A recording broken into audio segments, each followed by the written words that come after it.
thank you very much for being with us in this last moment of the conference. And it won't be long.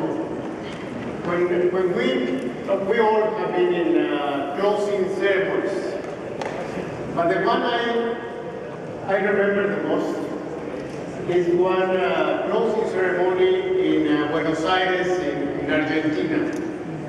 It was also a 3-day conference, and at the end of the conference, we were just waiting for a tango show.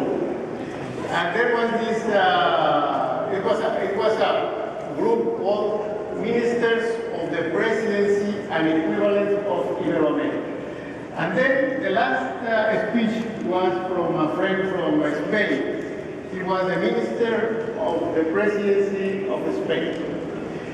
And then he said, well, after 3 days of debates, after 3 days of listening speeches, of hearing conferences, I have two speeches.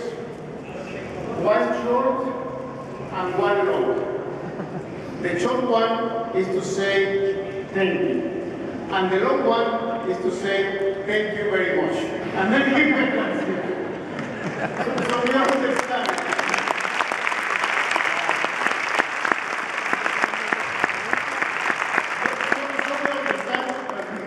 Thank you, and we need to be sure. And then let me turn the word to Martine. Thank you very much, Eduardo. So I could be as short as Eduardo, and thank you all for being so numerous and so, I'm very impressed to see so many people in the room at this late hour after 3 days of intensive discussions. But it is now my responsibility, nevertheless, to provide some conclusions to the discussions that we've had over the 3 days. It's always good to leave something behind. I mean, thank you, and thank you very much is good, but it's also good to try to not summarize, because we have so many intensive discussions that will be simply an impossible task, but to draw some lessons and also to think forward. What are we going to do next? So we've prepared a little animated presentation, which I hope will allow us to draw out those conclusions and lessons for the future. So let me start by saying that this has been a great forum. Really, under all measures, metrics, we've talked about numbers and figures, under all metrics, we've won all the contests. This forum, there was a great global engagement. More than 1,300 participants in the forum, 140 speakers, 40 people in the exhibition booth over there, and representatives from more than 60 countries. So this is a great achievement, really. There was also great representative from all the horizons, which I think really made our discussion so fruitful and so interesting, including from the academia, the researchers, from civil society, from the governments, from international organizations, from national statistical offices, from the private sector. And almost in all panels, we had representatives of all these communities who engaged in dialogues, very fruitful dialogue. And third, we also, I think, innovated, and as normal, we are in the world of social media.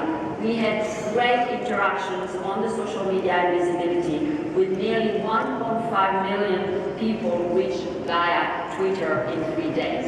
So I think we can really congratulate ourselves on this great achievement. But let me now tell you a little bit more where we came from. In fact, we had our 4th forum in New Delhi, India in 2012. When I provided the conclusions in Delhi, as I'm doing today, I said a few things more than just what's on the screen, but those are the main messages, which was where there is a strong momentum. We noted a very strong momentum in the area of well-being, and including an understanding, the convergence of our understanding of what well-being meant. 3 years ago, there were lots of discussions about what are we talking about, do we know what we mean by well-being, and now we should be talking, and so on. And in India, we thought that there was some convergence, but we were not really there yet. There was some progress on the measurement side, but there was still a need to develop better measures on all the well-being dimensions, to do more research on what drives well-being, what makes people happier, and what makes them what is improving their well-being in all their dimensions. There was also a need to understand better what was happening, both in measurement and policy applications, and to continue the exchange of consultations with civil society, with stakeholders, and exchange of best practices. But where are we now after this forum? I think we have gone a long way, a really long way, because I'm really astounded and really impressed by the fact that in all our panels, with policymakers, including at the highest level, it looks like well-being is now part of the agenda, and it's a natural fact. So we have succeeded more or less in mainstreaming the well-being agenda. And if you can see that, the best, of course, materialization of this is at the global level with the SDGs. It didn't happen at this forum, but this forum is just a manifestation that at the global level, we have mainstream well-being the Sustainable Development Goals and the 33 Ps, peace, planet, and the other things. At the national level, it's too late now to remember all the things. At the national levels as well, we heard coming from Slovenia, in Europe, from Ecuador, as being just heard, but also from Thailand, so from all corners of the world that are initiatives integrating mainstreaming well-being. At the local level, of course, we are here in Jalisco, where there is this initiative of Bienestar, but we heard about what's happening in other Mexican states, but also at the city level with the initiatives such as Bogota, Como Vamos. Also, in particular policy areas, such as education, moving to looking at cognitive skills to the role of emotional and social skills to improve the well-being of children, mental health, a key determinant of well-being, or in the areas such as governance and trust being part of the well-being agenda as well. So, there's also a widespread recognition of cross-cutting issues which contribute to the well-being of people and are essential to understand well-being. Inequalities, we know that it's not enough to look at what's happening on average. That we knew already. But we've heard a lot of examples during the forum on the fact that we need to look at youth, at children, at, of course, the gender inequalities. Inequalities in subjective well-being. There was a fascinating presentation by Gerardo Rivia on the results of the survey that we do here in Mexico on subjective well-being and what it means for women, what it means in the regions, what it means for different categories of people, and so on. So very interesting. And of course, income disparities, regional disparities. Of course, another cross-cutting issue that we discussed, sustainability in all its form, of course, environment, and that was the panel this morning, but also in terms of social sustainability and economic sustainability. Another cross-cutting issue that I think was discussed almost across all of the panels and the plenaries is this issue of trust. Trust being so important for our societies to function and to ensure the well-being of people. Trust in others, trust in institutions, trust among countries, and so on. And also, something which was very important that came out of this forum is that there are not the trade-offs that we thought existed. We have parts that don't exist. And we have good, very good examples of when we put well-being at the center, we can identify win-win solutions. Like we discussed growth and equality. It used to be thought that growth and there were trade-offs between growth and inequality, or that there was trade-off between economic and social progress and environmental sustainability. We heard examples this morning. Helen Mann from Guadalajara told us very good examples about the fact that we can grow, but we can also grow in a sustainable, environmental friendly way. Well-being and business objectives. The first panel when we started the forum, but again we followed it this afternoon, we heard that business can also introduce well-being in their objectives and practices. The fact that job quantity and job quality can go hand in hand. You don't need to have low quality jobs to actually have better economic performance. You can have very good quality jobs and have more productive, more healthy people and people who are whose well-being is increased. So again, we've learned a lot in the area of how well-being is being mainstreamed into policy. We've heard a lot also on how measurement has been improved. We've heard about subjective well-being that has now become a factor of being produced and measured in almost all countries. The fact that we've made great progress in measuring income and wealth inequalities, again, job quality, as I mentioned, and also the environment and economic accounts, where we can look at better data for environment and how they are integrated in economic accounts. We've also highlighted that there are new data, new level of data, where we look at subnational levels, individuals. So important to look at individuals because everybody is different, and we need to hear the situation and to understand the situation of the individuals and different population groups.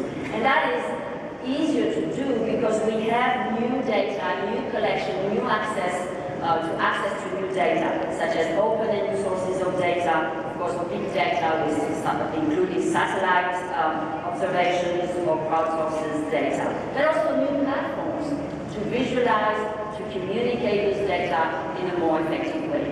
So there again, we've taken stock of the progress that has been made. Importantly, I think what this forum demonstrated is that we've managed really to improve the link between the data, those new measures, and the way we do policies and how we can influence policies. And I can say, I mean, I'm now very convinced that these new metrics are really changing the way policy is being made.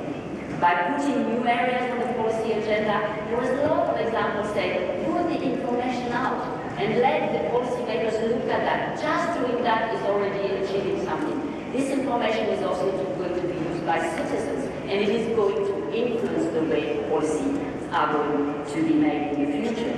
And here I've highlighted some examples. Also, providing the data and the new metrics will allow to provide new information to make better evaluation of policies and impact of what these well-being policies are doing and evaluate the success. We heard from the governor of Jalisco, for instance, that once they've implemented and tried new policies, they go around and ask whether people's subjective well-being has been increased.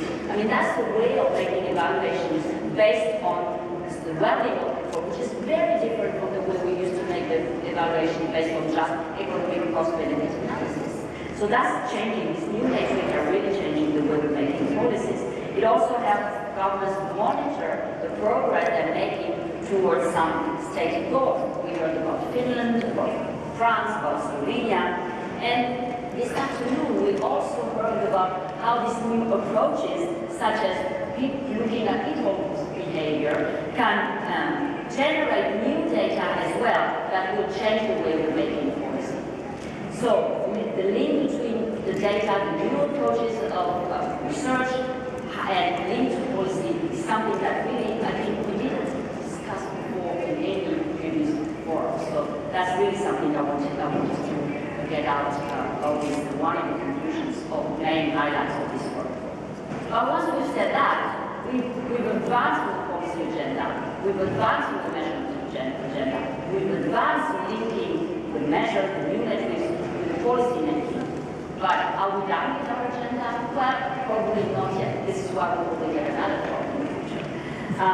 Because we need, from there, to consolidate the progress we have made. I mentioned evaluation. I think we've heard a lot of stories about what a number of policymakers are making initiatives in the policy area and elsewhere. But I still missed a little bit of the evaluation. I mentioned some experiences, but I think using the well-being lens to evaluate, I think we should be more systematic and try to continue to consolidate progress in this area, because this is very promising. To do that, I think we will continue to build partnerships. Partnerships were everywhere in this forum, but we will need to consolidate this progress between different data producers. We had a very good session on the new data, between data producers and data users, be them policymakers, be them civil society, research firms, companies, and so on. Between, of course, policy and civil society, there is a need, and we heard several times that the people's voice needs to be heard. This more participatory, active participation from civil society influencing policy. Partnership between countries. We just talked about the Latin America initiative. Between the research community, the data producers and policymakers to understand better these linkages and the drivers of well-being. There is also, going forward, there are things that we need to do differently. We need to have greater data integration and more open data. We need to make this data available to everywhere, to everyone.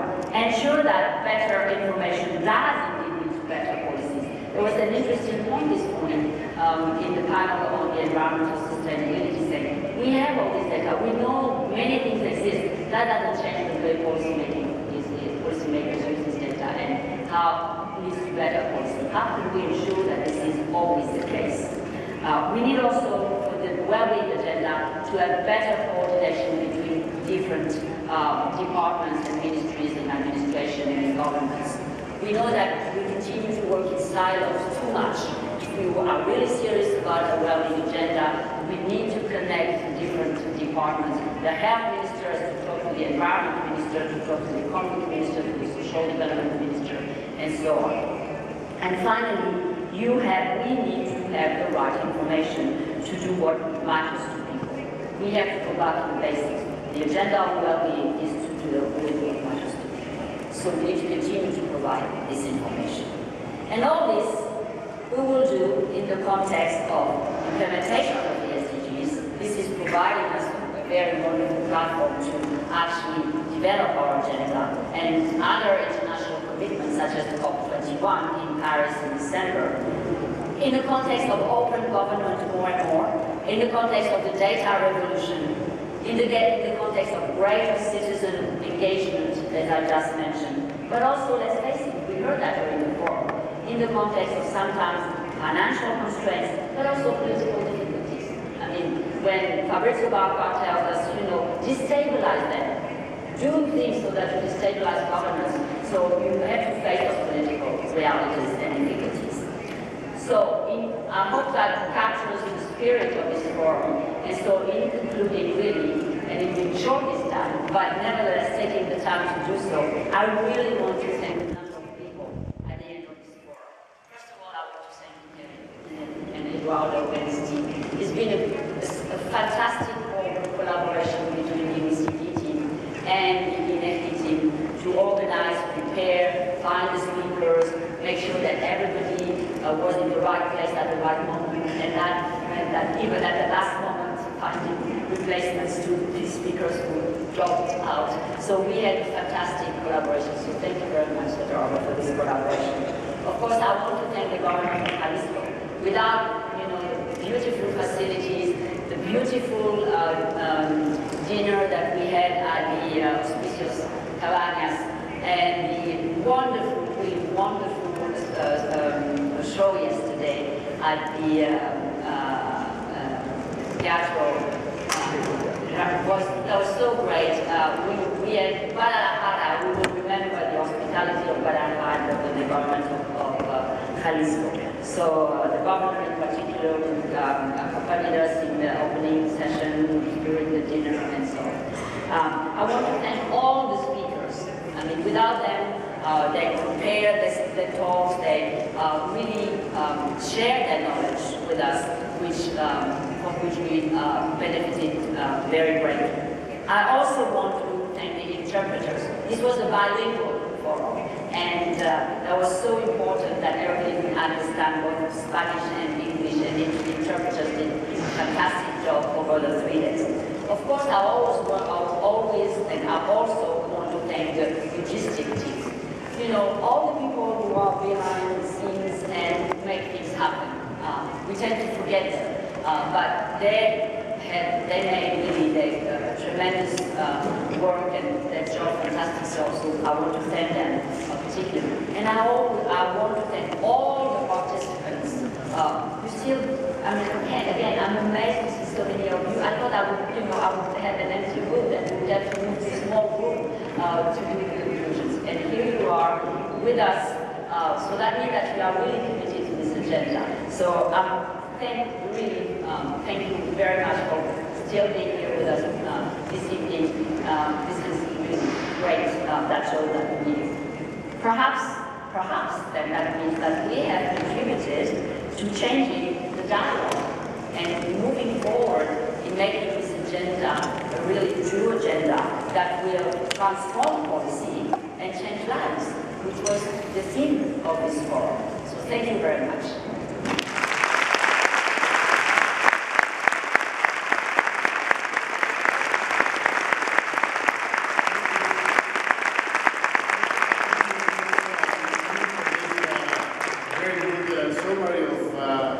Where we were, where we are now, and where we are heading to in the next few years. Now, final words, if you allow me to just stand up to have some final closing words of this wonderful forum. Usually, at least in the case of Mexico, at this moment, traditionally, I have to say that at 5 o'clock and 15 minutes of the 50th day of May, and I was doing that. I will try to close this wonderful forum a little bit different. And I will do it differently because of how we lived the last 3 days. Because of the atmosphere we all live in the last 3 days. Because you are all here after 3 days of the ceremony. Because of the dialogue, of all the things we learned in the last 3 days. So I will try to close this forum a little bit different than traditional. So I want to close this forum with an applause. Ortega said that the applause is one of the most strange things human beings do. The applause opens our hearts. This is why the first thing we do when we want to applaud is to open our arms. So I want to finish with an applause that doesn't open our hearts, but motivate us all to continue working on the well-being of people.